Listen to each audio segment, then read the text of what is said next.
बोलिए पुरुषोत्तम भगवान की जय। प्रिय मित्रों, आप सभी लोग आज 26वें अध्याय की कथा श्रवण करेंगे कि उद्यापन करने के बाद में नियम और त्याग क्या क्या करने हैं और करें तो उसके बाद में कौन सी चीज़ दान करनी चाहिए। सारी जानकारी इस अध्याय में आप सभी लोगों के लिए दी जाएगी। यह बड़ा ही सुंदर अध्याय है। और प्रिय मित्रों, यदि आप हमारे चैनल पर नए हैं तो चैनल के लिए सब्सक्राइब कीजिए, वीडियो के लिए लाइक जरूर करें और वीडियो पूरी देखें, अर्थात कथा को पूरी सुनेंगे तभी आपको पूर्ण फल मिलेगा। कथा आधी नहीं बीच में छोड़नी चाहिए।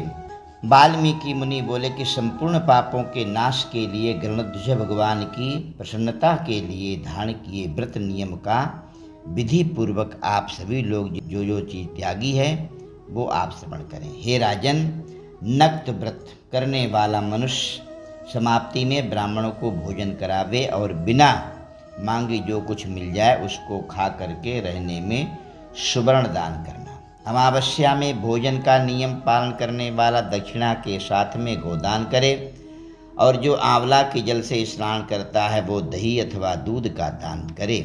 हे राजन, फलों का नियम किया, यदि फल खा करके केवल व्रत रखना हो तो फलों का दान करे। तेल का नियम, यदि तेल त्याग दिया है तो घृत दान करे और घृत का नियम किया है तो दूध दान करे। हे राजन, धान्यों के नियम में गेहूं और साली चावल का दान करे। हे राजन, यदि पृथ्वी में शयन का नियम किया है तो रुई भरे गद्दे को दान करना चाहिए। अपने को सुख देने वाली तकिया आदि का भी दान करना चाहिए। जो मनुष्य पत्रावली पर पत्ते पर भोजन करता है वो ब्राह्मण को भोजन करावे, घृत चीनी का दान करे। मौन व्रत में सुवर्ण के सहित घंटा और तिलों का दान करे। सपत्नीक ब्राह्मण को घृतयुक्त पदार्थ से भोजन करावे। हे राजन, नख और केशों को धारण करने वाला बुद्धिमान दर्पण शीशे का दान करे। जूता का त्याग करने वाला जूते का दान करे।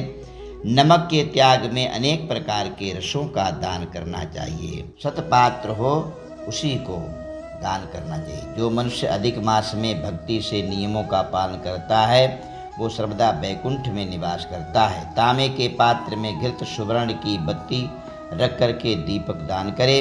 व्रत की पूर्ति के लिए पल मात्र का भी दान देवे तो भी बड़ा होता है। एकांत में वास करने वाला 8 घटों का दान करे।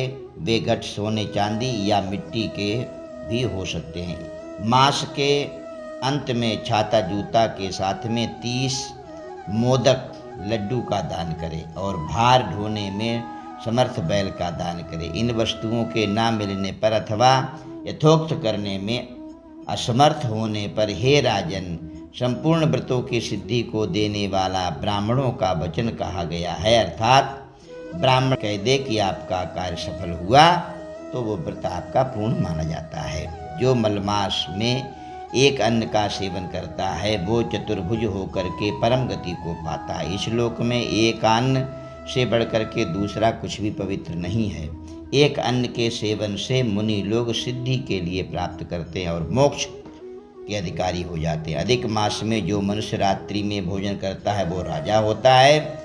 वो मनुष्य संपूर्ण कामनाओं को प्राप्त करता है, इसमें जरा भी संदेह नहीं है। देवता लोग दिन के पूर्वाह्न में भोजन करते हैं, मुनि लोग मध्याह्न में भोजन करते हैं और अपराह्न में पितृगण भोजन करते हैं दोपहर के बाद। इसीलिए अपने लिए भोजन का चौथा पहर सायंकाल के लिए अर्थात रात्रि में भोजन करें। हे नराधिप, जो सब बेला को अतिक्रमण करके चतुर्थ प्रहर में भोजन करता है, हे नराधिप, उसके ब्रह्म हत्यादि पाप भी नष्ट हो जाते हैं। हे महीपाल, रात्रि में भोजन करने वाला समस्त पुण्यों से अधिक पुण्य फल का भागी होता है और वह मनुष्य प्रतिदिन अश्वमेध फल यज्ञ के फल के लिए प्राप्त करता है। भगवान के प्रिय पुरुषोत्तम मास में उड़द का त्याग करे।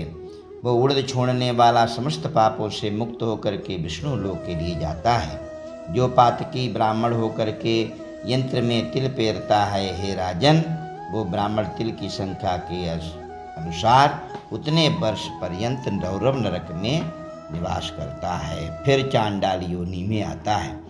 और कुष्ठ रोग से पीड़ित होता है। जो मनुष्य शुक्ल और कृष्ण पक्ष की एकादशी तिथि में उपवास करता है वो मनुष्य चतुर्भुज होकर के गरुड़ पर सवार होकर के वैकुंठ धाम के लिए जाता है और वह देवताओं से पूजित तथा अप्सराओं से सेवित होता है। एकादशी व्रत करने वाला दशमी और द्वादशी के दिन एक बार भोजन करे। जो मनुष्य देव भगवान विष्णु के प्रीत्यर्थ व्रत करता है वो मनुष्य स्वर्ग के लिए जाता है। हे राजन, सर्वदा भक्ति के साथ में कुशा का मुठा धारण करे और कुश मुष्टि का त्याग करे और मनुष्य कुशा से मल मूत्र कफ रुधिर इत्यादि के लिए कभी भी साफ ना करे। कुशा अत्यंत पवित्र कहे गए हैं। बिना कुशा की क्रिया व्यर्थ कही गई है, क्योंकि कुशा के मूल में भाग में भगवान ब्रह्मा जी, मध्य भाग में जनार्दन वास करते हैं। कुशा के अग्रभाग में भगवान भोले भंडारी जी निवास करते हैं। इसीलिए कुशा से मार्जन करे और कभी भी कुशा के लिए जमीन पर नहीं रखना चाहिए। शंख के लिए जमीन पर नहीं रखना चाहिए। जनेऊ को जमीन पर नहीं रखना चाहिए। ग्रंथ को, किताब हो, कोई धार्मिक हो, उसको जमीन पर नहीं रखना चाहिए। ब्राह्मण के लिए बिना किसी आसन के नहीं बैठना चाहिए। इन सभी चीज़ों का, नियमों का सदैव धारण करना चाहिए। इसलिए यदि जो कोई ऐसा करता है तो वो मुर्गा, शूकर, कुकर, बानर की योनि के लिए प्राप्त होता है। इसलिए हमेशा नियम धर्म के अनुसार ही कार्य के लिए करना चाहिए। जो मनुष्य श्रेष्ठ पृथ्वी के देवताओं ब्राह्मणों के लिए प्रसन्न करता है वो साक्षात स्वर्ग के लिए जाता है। इसलिए कल्याण को चाहने वाला विद्वान मनुष्य उन ब्राह्मणों के वचनों का उल्लंघन ना करे। यह मैंने उत्तम कल्याण को करने वाला, पापों का नाशक, उत्तम फल को देने वाला, माधव भगवान को प्रसन्न करने वाला, मन को प्रसन्न करने वाला धर्म का रहस्य कहा। इसका नित्य पाठ करे। हे राजन, जो इसको हमेशा सुनता है अथवा पढ़ता है वो उत्तम लोक को जाता है और जहाँ पर योगीश्वर हरि भगवान निवास करते हैं। बोलिए पुरुषोत्तम भगवान की जय। प्रिय बंधुओं, आप सभी लोग या पुरुषोत्तम मास के नियम धर्म के अध्याय के लिए आप लोगों ने श्रवण किया और आप सभी लोग कथाएं आगे भी इसी प्रकार से सुनते रहें। कथा को पूर्ण सुने। जय श्रीमन नारायण।